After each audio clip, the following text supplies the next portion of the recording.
Our purpose is to understand. Our name for this program is Background.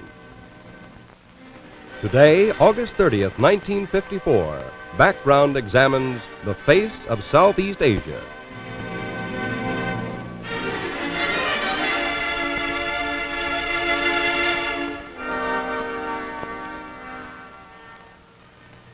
Good evening.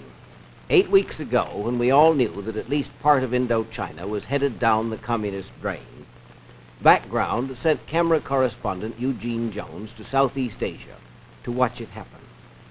We told him to live with Asians, and he did. From his report has come this third edition of Background, a report on the problem we in the United States must face if we're to hold on to what is left in Southeast Asia. The face you see behind me is that of the head man of an Indo-Chinese village, whose opinions of us you will hear later on. He is an old man, a wise man, a responsible man. Yet, 3 weeks ago, he gladly turned his village over to communism. Why he is lost to us, and what to do about it, these questions make the problem the West faces now. And a week from today, at the Manila Conference, where 8 countries will try to work out a defense plan for Southeast Asia, men like him will be important absentees. Happily, the conference will take place in the Philippines, a country which is Asian, yet which is free and is closely tied to us. An Asian country which has proved false, the central propaganda of communism in Asia, the untrue argument that Asian nationalism and communism go hand in hand. From the Philippines, here then is our reporter, and here is his background story. I am standing at the foot of Mount Arayat in central Luzon. This is the area known as the breadbasket of the Philippine Islands.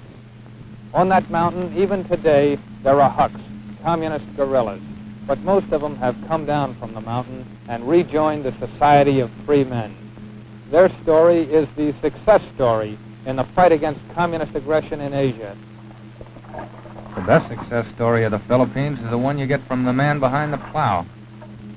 Ignacio Zagana, once an educated city man, but then for 8 years a top communist guerrilla, had such a story. Down here, Mr. John. We can talk here. Ignacio, few Americans have had the opportunity to talk with a Philippine communist. What brought you down from Mount Arayat? Mr. John, the reasons are all about us. For 8 years, I was a hook guerrilla. We had to move every night. Food was scarce. We were often hungry. This is Edgardo. He was born out in those hills. There was no chance for him to play there. And this is my wife, Mena. We had been together for 8 years. Some good times, some very bad times, but she is a good wife. Let's go back to the beginning. What made you a huk? When the Japanese came, I went into the hills to fight against them as a guerrilla. Even then, communists were among us. Gradually, we were converted. Until recently, things were very bad here. I don't know how to say this, but what I mean is, we were afraid of the army, for then our government was crooked and corrupt. We just had no faith. So I became a communist official, a political director among the hook guerrillas. When did you begin to change in your heart and in your mind? We had been on several raids. Many innocent civilians were killed. I protested very much. This was not the People's Liberation Army I had believed in. It was then that the communists turned against me. I was ambushed. This bullet wound is what I got for 8 years of service with the Hooks. But even before that, I knew they were wrong. One last question. In your opinion, do a majority of the people here feel that communism has failed in the Philippine Islands? Yes. I think I understand those sentiments, Ignacio. Thank you very much and goodbye. Goodbye. In Ignacio's village of San Luis, I saw the results of what the Philippine government calls Operation Redeemer. And as I wandered through it with Ignacio, it seemed normal and undistinguished. But this was the most dramatic fact anyone could bring back from this part of the world. I had to keep reminding myself that this breadbasket of Luzon was once communist territory. One of the few pieces of communist territory the free world has won back anywhere.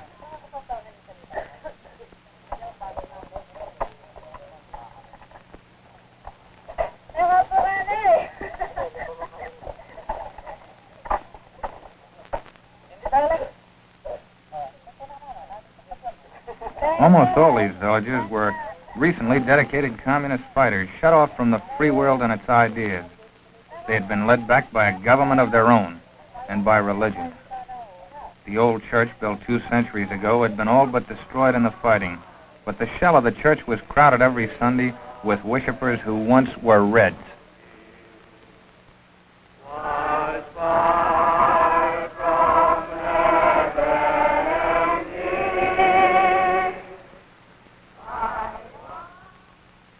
Outside the village and beyond the church, Filipino soldiers patrolled for Hucks still hiding in the recesses of a now useless mountains. Asian communists had been defeated by Asians, and the victory was the victory of a native Asian leader, Philippine President Roman Magsaysay. As he talked from my camera, I could feel the strength and the honesty of the man. System of these people that made them hooks or communists. So established a laboratory in Camp Murphy. In the same manner that a doctor puts out his own laboratory to find out what germs are inside his patient in order to know how to kill the disease.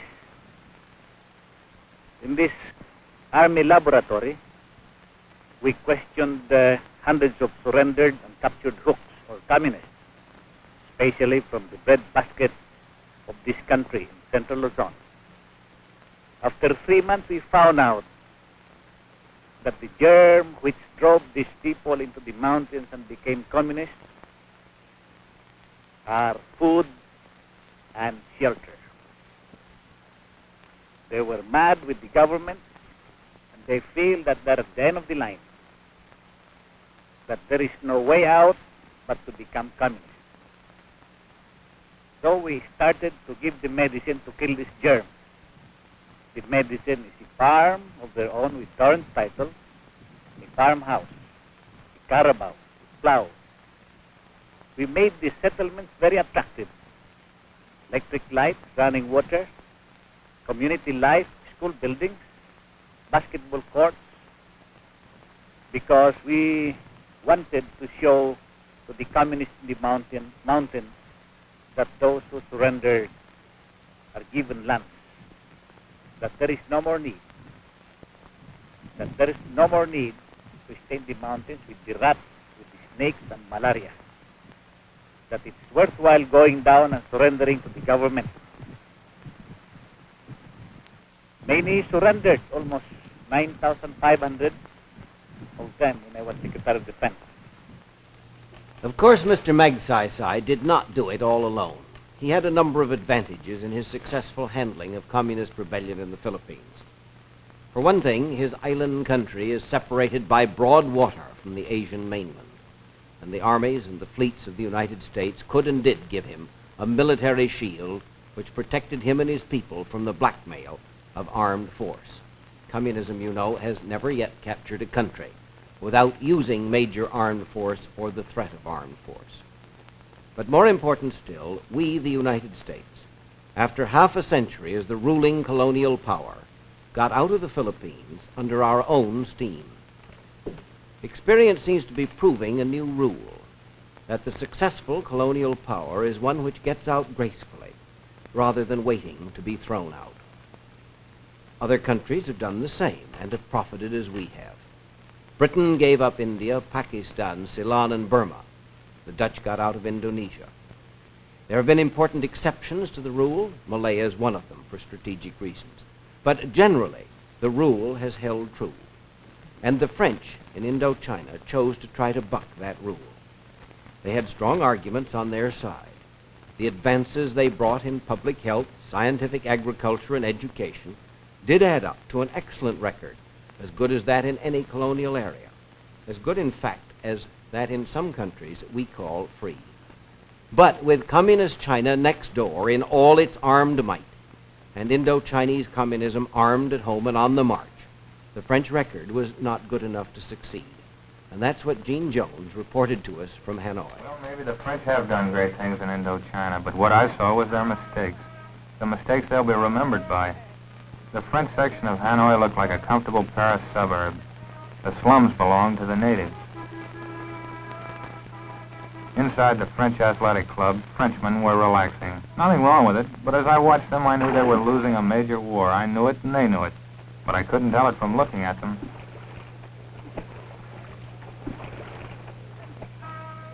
In the same part of Hanoi, the highest French civil official in North Vietnam was more interested in news from Paris than in the native evacuation. When he talked to me, it was about culture, sincere and kind of meaningless. France has been present in Vietnam for more than 80 years.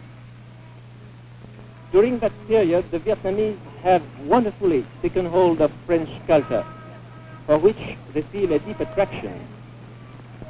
And I think that among all Asian peoples, they have succeeded in grasping the spirit of the West and of the East.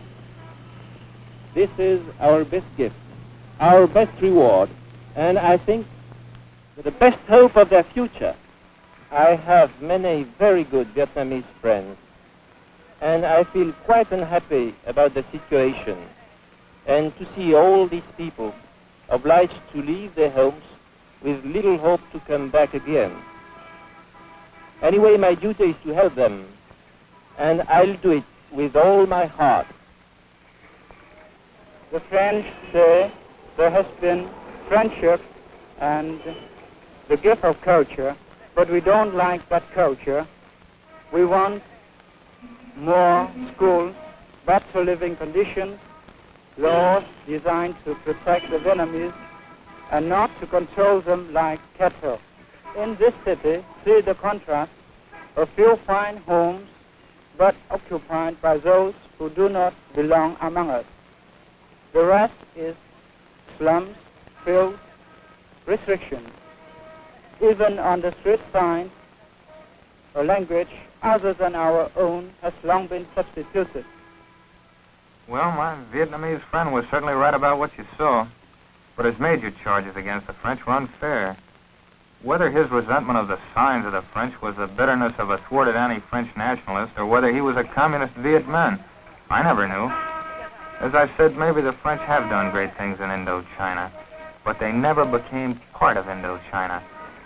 The cafes where the army officers hung out were little bits of France. No natives allowed.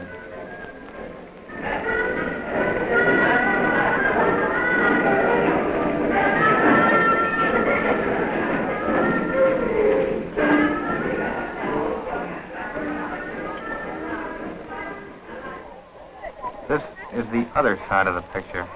Asia I've found is a continent of slums, and Hanoi was always a poor town, even before the French came. The floods of war refugees made it worse.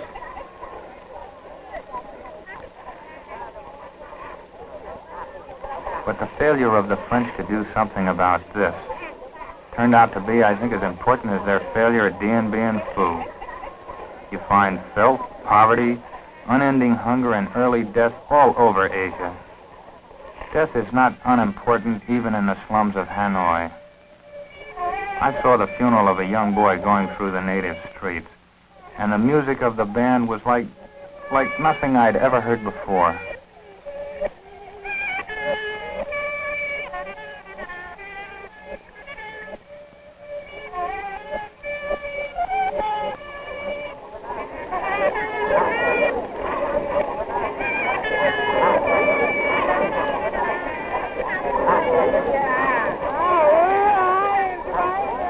People who've never been to Asia say life is cheap in the East.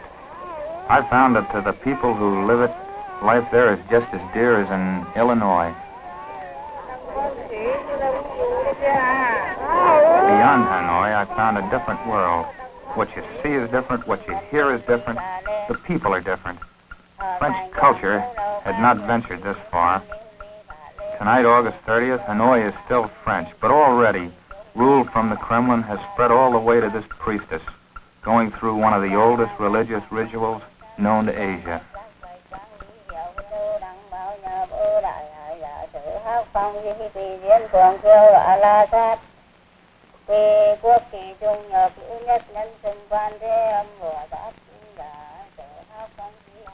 The ceremonies of the Buddhist great vehicle had been reduced by the centuries to almost mumbo-jumbo.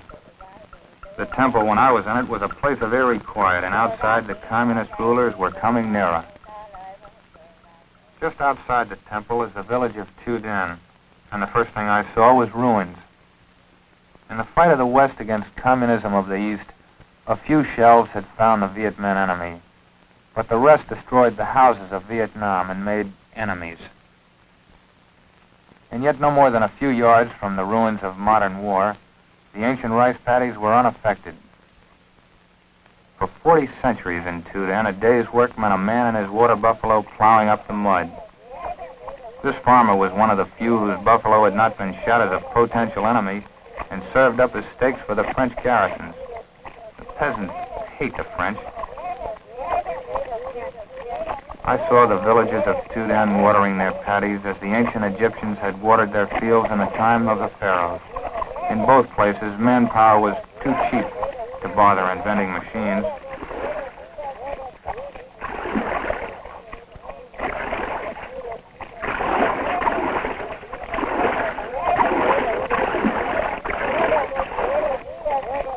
This, I thought, was changeless Asia. But I was wrong. The 20th century was rolling across those rice fields. Listen.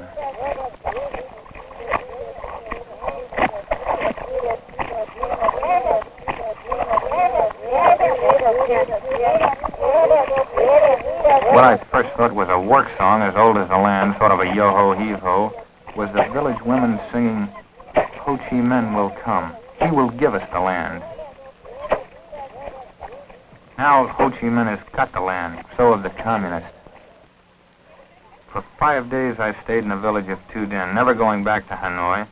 I arranged to meet with the village chieftain, president they call him. My interpreter's name was Dudak Tree. I think this interview was the most revealing thing I found in Southeast Asia, and Dudak Tree made it possible.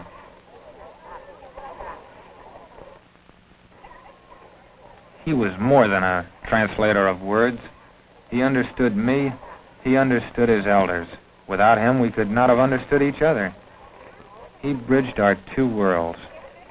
This is our village president. He has called a meeting for you. I thank them for coming. Tell them I would like to talk with them briefly. Jung Ho, hello. Jung Ho. I've been told that the Viet Minh are always close by in this area. Do they occupy this village at night? Làng ta độ này có dễ chịu không cụ? Rồi làm nắng hạn thế này thì có thiếu nước làm ở ngoài đồng không cụ?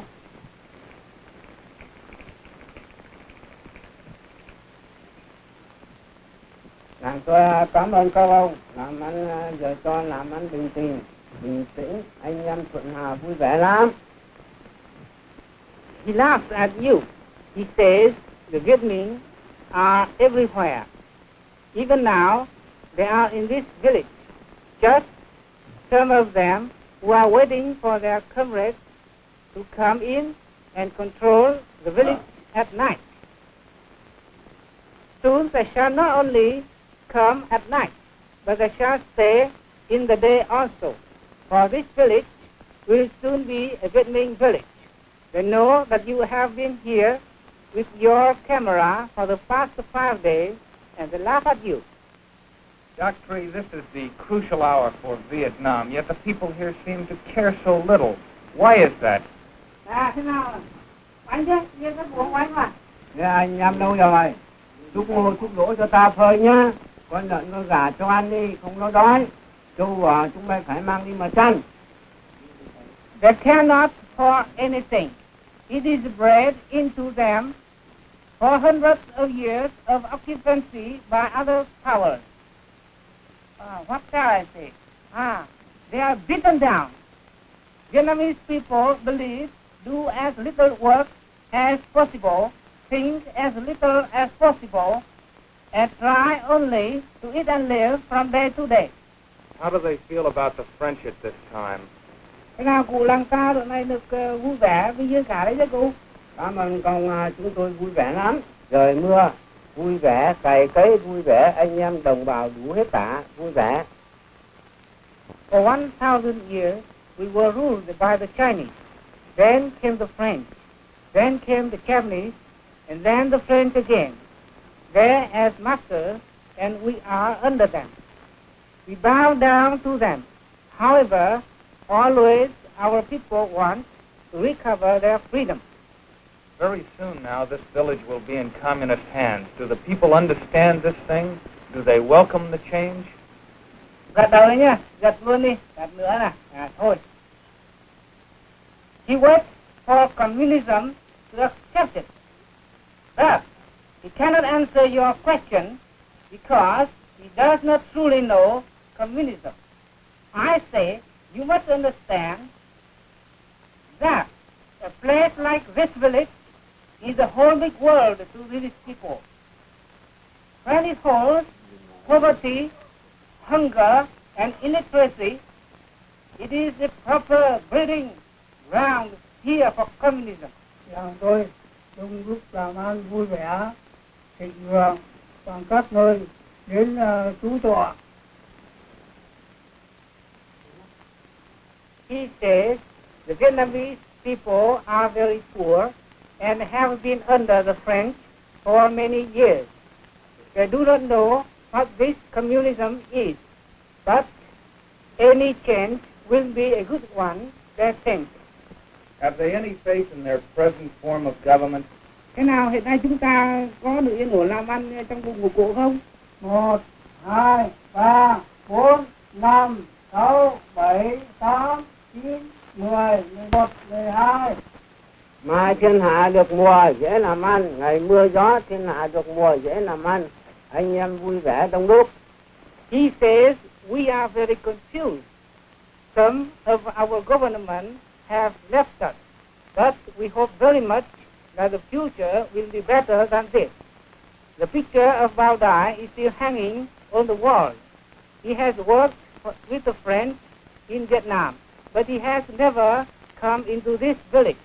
If he had, things would be much better.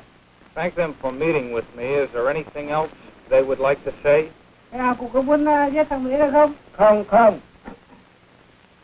I think he does not want to speak anymore to you. He feels that the time is past for talk now. I'm sorry. Sorry for the Vietnamese who care so little. Sorry for the French who spend so much blood and money here, but who stayed too long.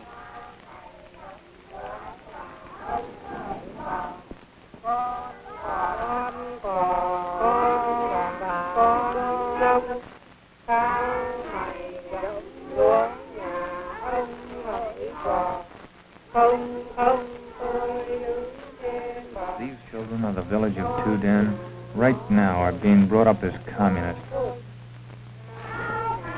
In 10 years, perhaps, they'll be soldiers in a communist army.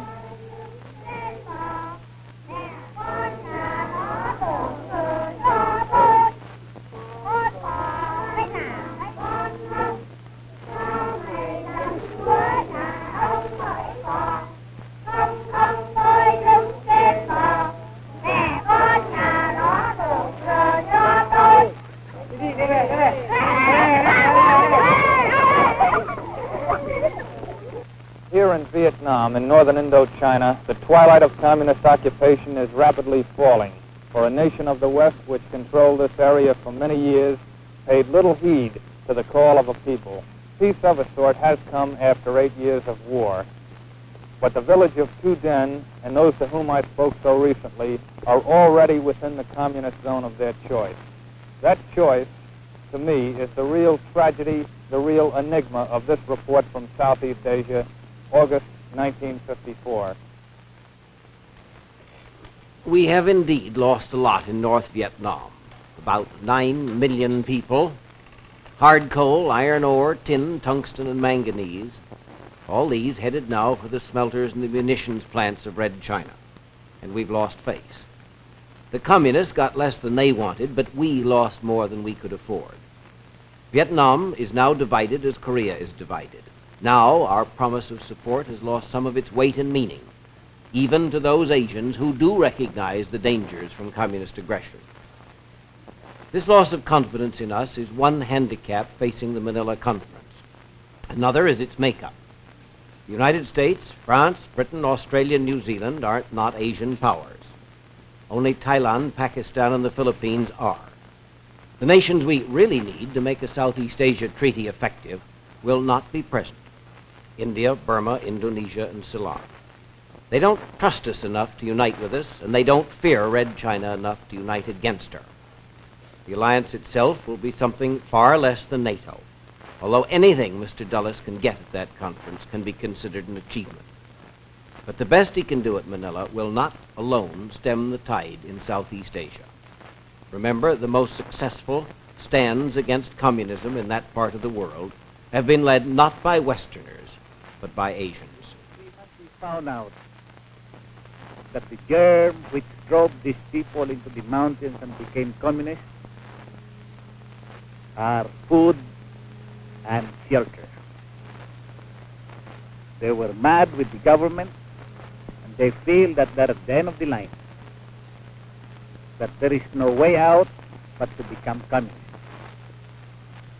So we started to give the medicine to kill this germ. The medicine is a farm of their own with current title, a farmhouse, a carabao, plow. Except for a few men like him, our ideas have come to Asia in Western dress. Communism has come to Asia in Asian dress. To them, we seem alien, we seem remote, and we seem different.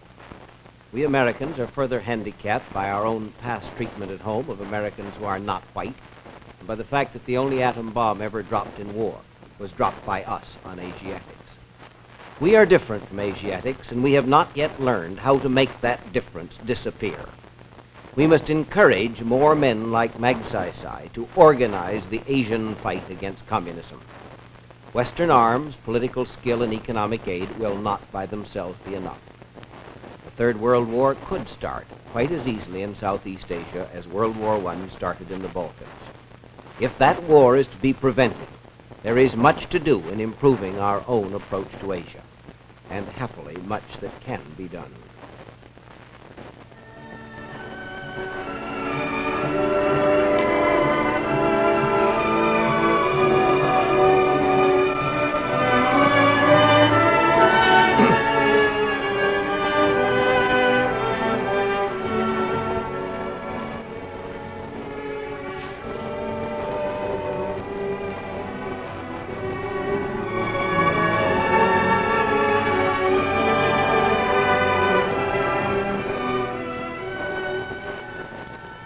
Next week, Background is coming much closer to home, and we're going to have some fun in the process. This, in case you didn't know, is a political election year, and we're going to have a look at American politics. I'm Joseph C. Harsh. Good night.